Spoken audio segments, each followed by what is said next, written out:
Cambodian genocide. Would you call it? I want to ask you, how did you get interested in Cambodia? And it's possible the answer is my YouTube channel, but how did you get interested enough to watch them? Okay, cool.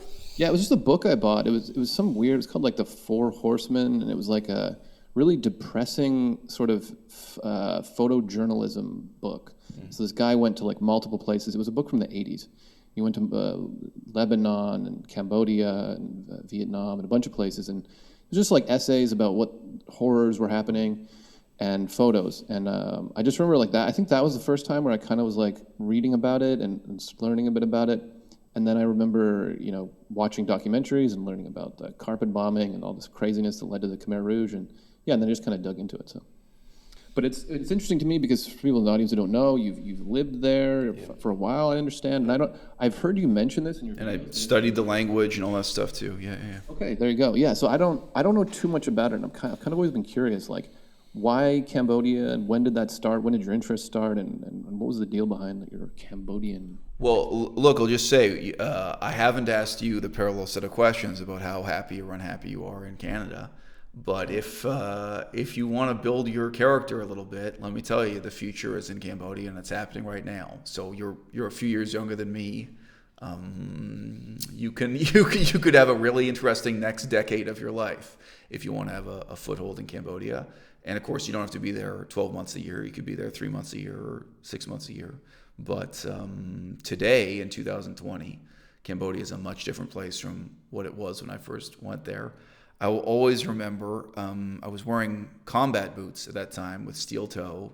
I had to be ready to defend myself all the time. And I had my money in the soles of my boots. The big bills, I forget, maybe I had $1,000 in cash on me, something like that. And it was in Thai currency in the soles of my boots. And I was, kind of ready to go. I came through the jungle river route overland from the southeast corner of Laos down through and eventually, down through a whole bunch of towns nobody's heard of and nobody cares about, and where, of course, nobody speaks English. And eventually ended up in the capital city in Phnom Penh. And I'll always remember when I took the money out of my boots, the heat had been so intense that the top bill on each side under the foot of my I was being ground into the boot had been ruined. So I lost like 2,000 Thai baht from the heat and the friction of carrying the money in the bottom of my boots. So, it was rough back then. It's gotten less and less rough. And, it was a place where the greatest danger to you were the cops themselves. If you got a problem, So I did get to see, I was there at the very end of the real Cambodia. And, when there was no internet and no electricity and that stuff, you know what I mean? So if that's what you're into, Approximately how old were you? God, sorry, great question. Without looking up, so what was it, 15 years ago? Something like that, right? So my daughter is 7 years old. So yeah, I first got interested in Cambodia way back 2001.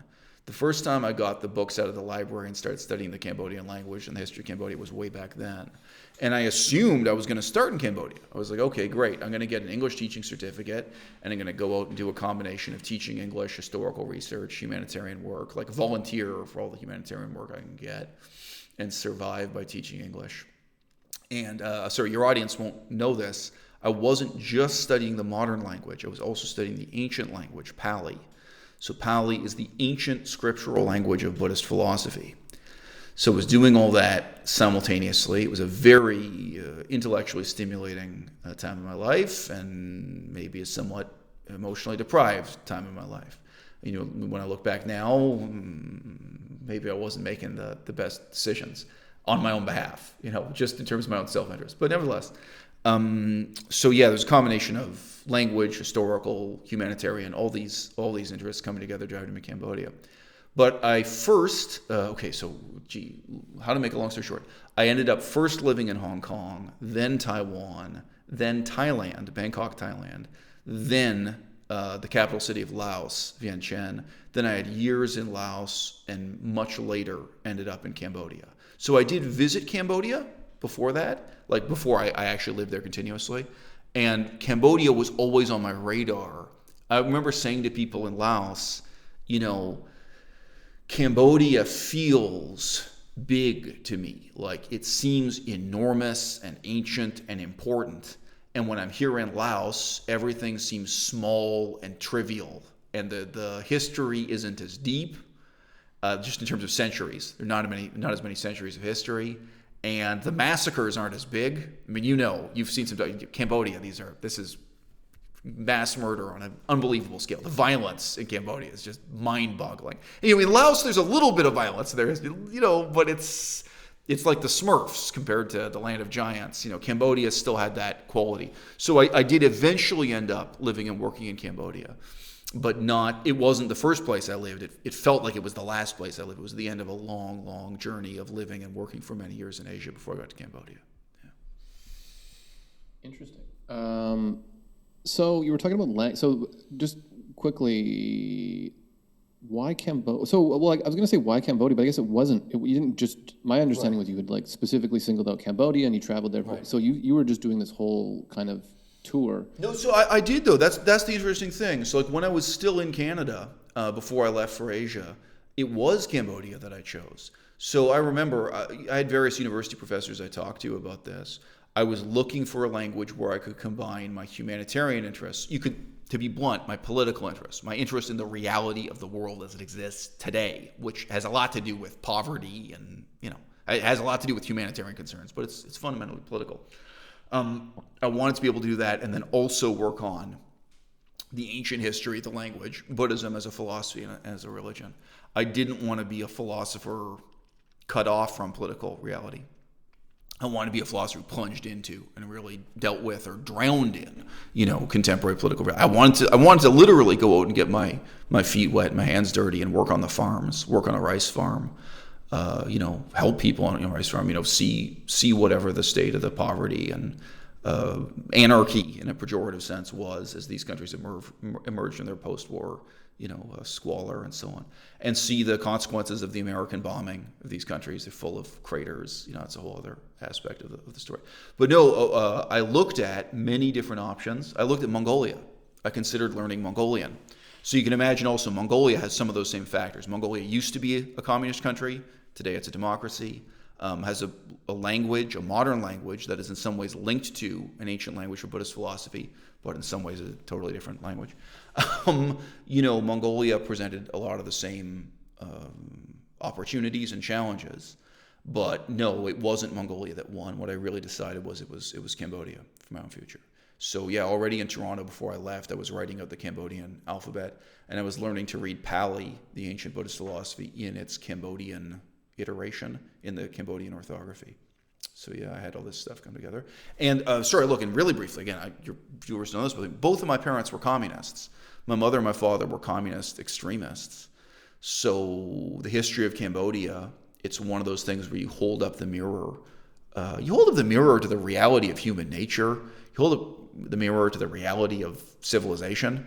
But also, in my case, you're holding up the mirror to your own family, the excuses they made for mass murder. My parents were pro-violence. They were pro-revolution. They were pro-mass murder. And, it's confronting them, and it's confronting my own childhood delusions, and then, moving forward and try to do something positive out of the ashes.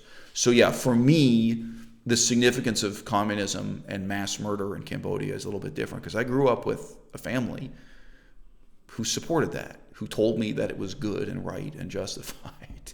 So, and for me, becoming an adult partly had to do with challenging and overturning my parents' values. So, yeah.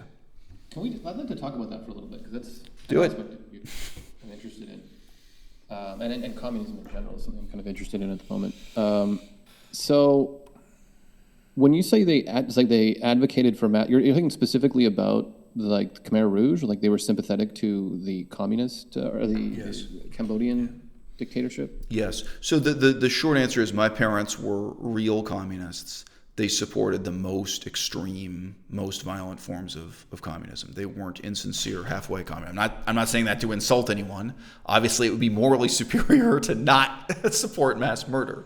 But I guess you could say I had the advantage of not being raised with parents who were, well, put it this way, there's a difference between having parents who are, say, Holocaust deniers and having parents who admit that the Holocaust happened, who say, yes, it happened, but who supported it. Like if you had parents who were actually Nazis who worked for Adolf, maybe they worked in the concentration camp. A lot of people in Germany must have had parents or grandparents who actually worked in the concentration camps and actually supported it, right? Like they're not denying it. That was positively what they were about politically. So it's a very, very different sort of thing. But yeah, they supported the most brutal, most terrible excesses of communism. For example, in Tibet, they supported the destruction of Tibet by the Chinese Communist Party and destruction of Tibetan culture and so on. So there was no sitting on the fence with them. And yeah, I mean that ideology is so simple that you can understand it as a child. I would say it's a childlike ideology. But then you reach a fork in the road where it's like, am I going to keep making excuses for this the way my parents do? Am I going to pretend that things make sense that really don't make sense? Or am I going to, acknowledge what's wrong and evil about this and start, doing my own research and coming to my own conclusions? So was there was a time that you can remember when you were just kind of, let's say, indoctrinated by your parents and you were going along with it and you had kind of like an awakening? Yes. Where you're like, wait a second. Yes.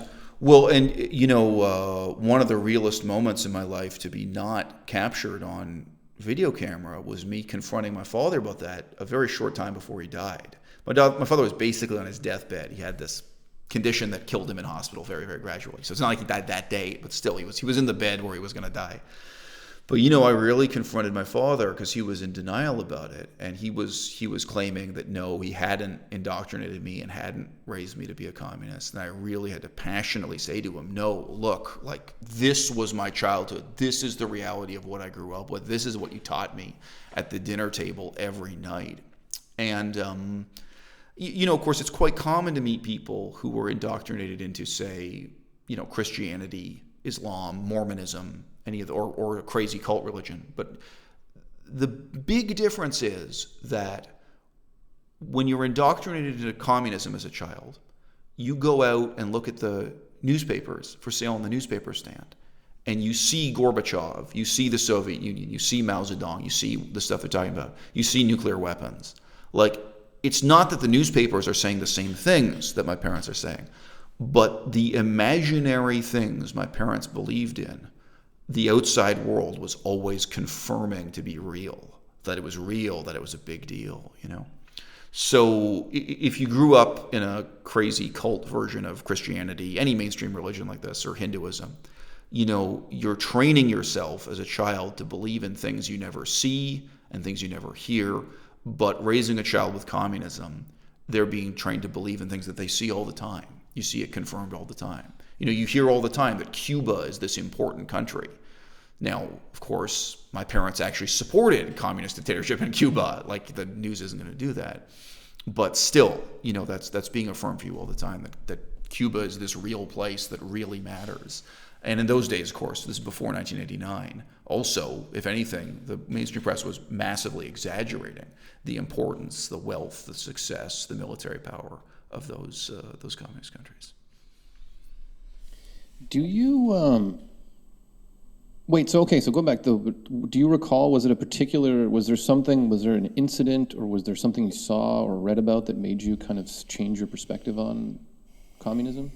Oh yeah, sure. I mean, I would say the most important shift was during university and during my first year in university, because at that point I was already too smart and too well informed to really believe what my parents had taught me.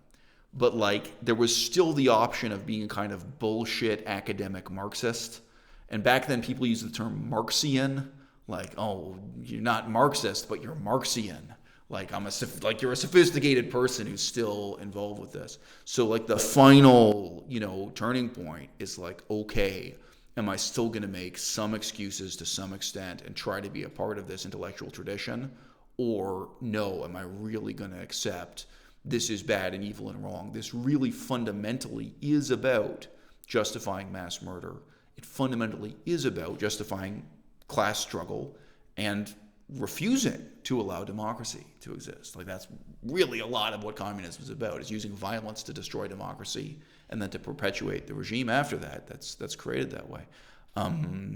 So that was really the most important turning point. But sure, earlier, I mean, in terms of childhood or high school years, sure, there are a whole bunch of wake up points, and of course, the easier road to have taken would have been to just not care about politics. I mean, that's what you're not asking me.